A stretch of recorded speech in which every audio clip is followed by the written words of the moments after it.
Hello guys, welcome to my video about Greek mythology. Now before we get started, I will be answering last time's questions. My last two questions were, first one was, what is the modern name for the Hellespont? The answer is the Dardanelles. And the second question was, how many Spartans were said to be there in the Battle of Thermopylae? There were said to be 300 Spartans in the Battle of Thermopylae. Okay, other than that, let's get started because we have a lot to talk about today. So, we'll start with the legend. If anything is written in orange, it's a normal person, a mortal. Not immortal, not a god, nothing like that, just a normal person. If it's in green, they are titans, which we'll talk about what that is. If it's in red, it's a god, just a normal god. If it's blue, it's the Olympians, which are types of god. They're like the main 12 gods. And then if it's black, they're giants, which I haven't written them all.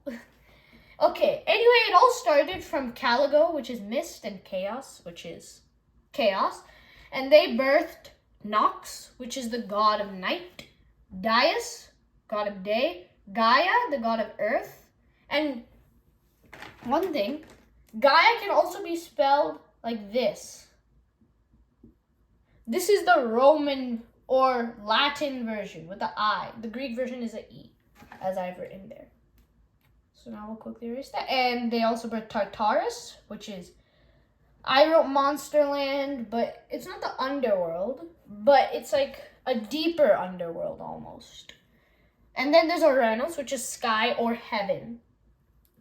And now Night/Nox birthed Erebus, which is darkness. And then she birthed many more, things like old age, everything to do with gloomy. I just wrote one. And forget this Tartarus and Gaia made the giants. Forget that for a second, because that comes way later. Anyway, Gaia and Uranus. Yes, I wrote this family because there's so many sons and daughters that they had.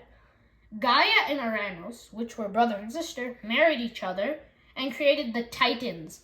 The Titans were the first people who ruled the earth in what the Greeks called the Fourth Age. They had Krios, who at this point was not a titan, who at this point had nothing. Krios, Kronos, the titan of time. Rhea, I put wife because she wasn't the titan of anything, she was just Kronos' wife. Hyperion, Iapetus, Iapetus, if you can't see that, and Koios. Anyway, Uranus hated the Titans, and this angered Gaia because, well, she loved the Titans. And so she told Kronos to go kill Uranus. And Kronos told his brothers, Krios, Hyperion, Iapetus, and Koios, that if they all killed Uranus together, he would give each of them a corner of the earth. And so they did. Krios got the south, Hyperion got the west, Iapetus got, I don't know why I put a line there. Iapetus got the east, and Koios got the north. But soon, Kronos and Rhea created the Olympians. I couldn't write them all here, so I've written, they birthed Demeter, the goddess of the harvest, Hades, the underworld, Zeus, sky, thunder, or lightning, and king of the Olympians and gods, Hera, marriage, and Poseidon, god of the sea.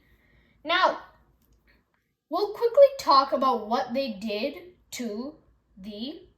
So now we're getting into some of the lore. I'm not just going to state facts here. So Kronos hated his sons, and so he ate Demeter, Hades, Hera, and Poseidon. And of course, the eldest brother, Zeus, came in to save the day, freed them all. He killed Kronos, Krios, Hyperion, Iapetus, Koios, etc. He killed most of the Titans. I say most for a reason. And after that, now it's the Fifth Age. The Olympians ruled from Mount Olympus, which is why they're called the Olympians. There are 12 Olympians. Yes, the Olympics is named after the Olympians. There are 12 Olympians. And now that they had just killed the Titans, Gaia's mad because they just killed her sons. And now Uranus is dead, so I'm not going to put deceased. So now she mated with Tartarus, and that created the giants. And there were 12 giants.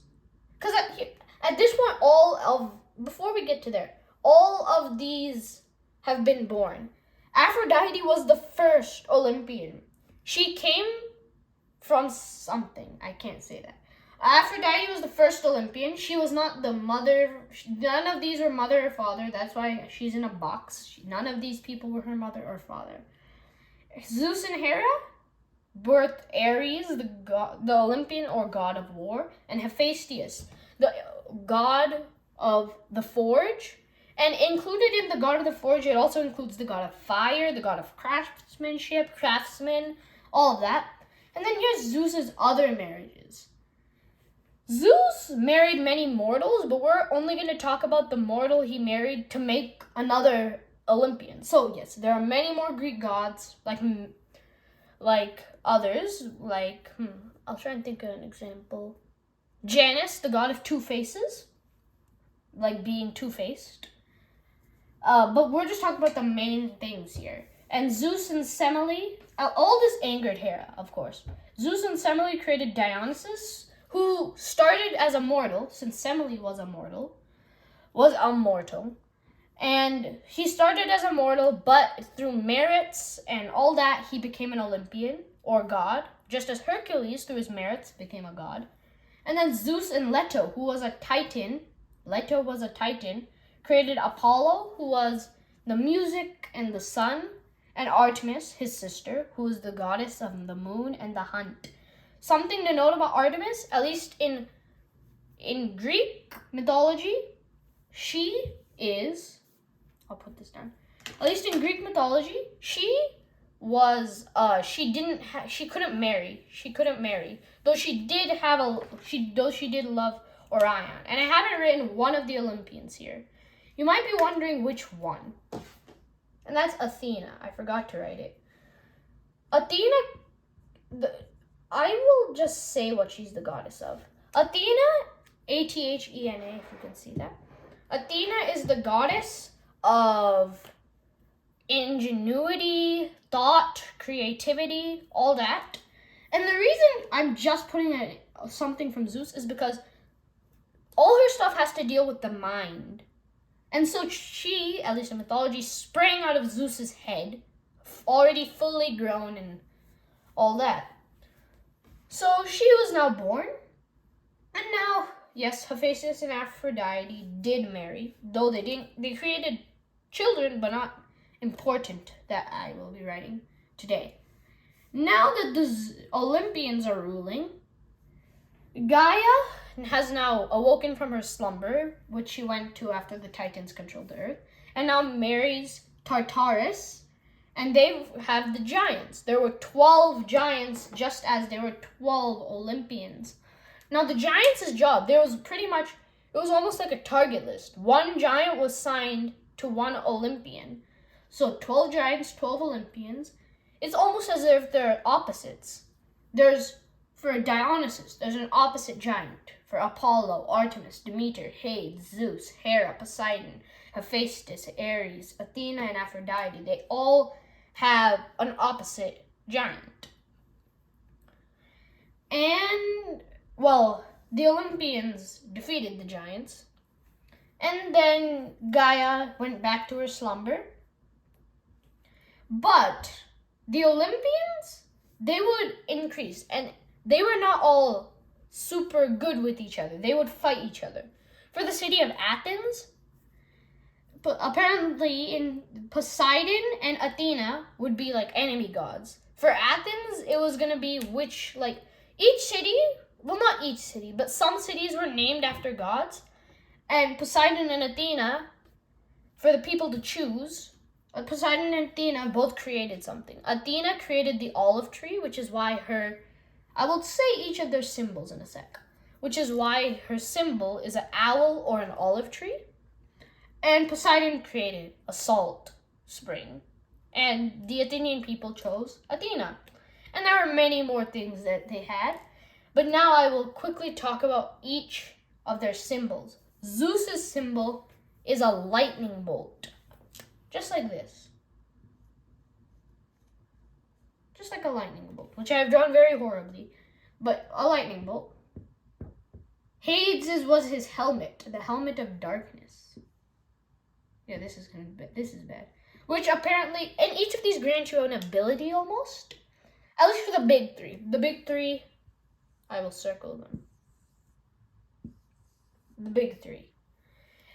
Hades' helmet could make you invisible, basically hiding you in the shadows, helmet of darkness. Zeus's thunderbolt can shoot lightning, and Poseidon had a trident that could, well, summon water. I feel like Zeus's and Poseidon's weren't very well thought of, but Hades' I like a lot.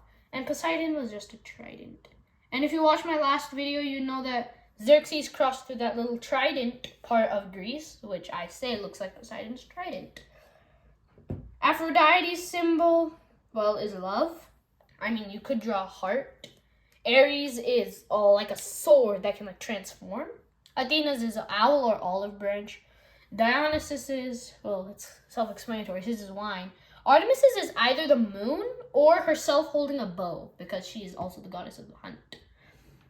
Demeter is just like a field almost. Apollo is the sun. Hephaestus is him in a forge.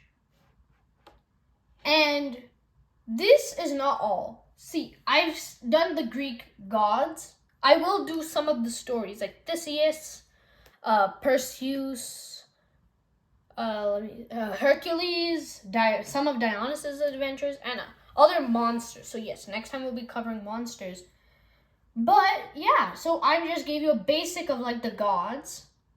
I hope you guys enjoyed. I really like doing this video. And I have a question for you. You might already know it because of a slip up I made. Aphrodite, none of these are her parents. I haven't written her parents here. So Aphrodite was also the first Olympian. How was she born if she had no parents? Hope you enjoy answering that one. See you guys next time. Bye.